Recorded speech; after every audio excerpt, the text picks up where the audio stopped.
Our next mighty fine poet is not actually a poet. She's a prose writer, and she's awesome. Her name is Besty Baddeley.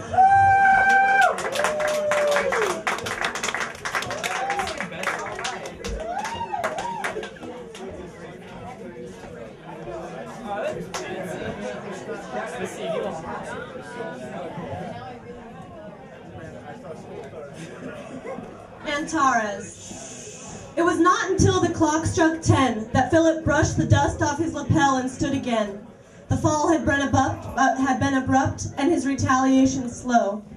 Due to his form alone, an onlooker assumed that this must happen regularly, but Philip was quite graceful. In fact, his entire physique inspired sensuous amalgams in the fantasies of young women.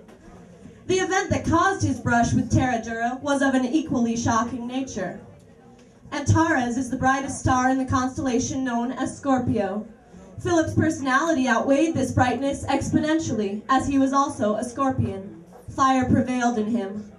Man is lucky to have the ability to fall in love, but it is a most troublesome and unfortunate turn of events as well. The tide moved in just this way for Philip that day, as he took his daily promenade. In seeing her, his strength escaped him. As his body spiraled down, his gaze went directly toward the sky, which unveiled in its infinite wonder a message of a nature which all his experience could not expect. His fall had been abrupt, and his retaliation slow. Philip may spend his whole life trying to remedy the deepest wound imaginable, or he could go to her.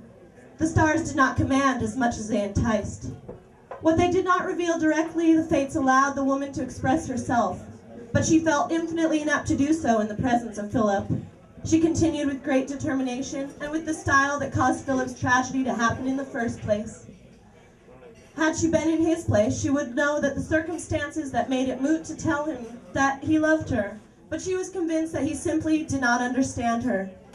Moved by powers of wind and water, she physically escaped him. And this strained them both as the universe expands around them, and even the guiding stars tremble. By the time the clock struck the quarter-hour bell, life continued on, and Philip was certain that he would never see her again. She was sure of nothing more than the opposite. The end.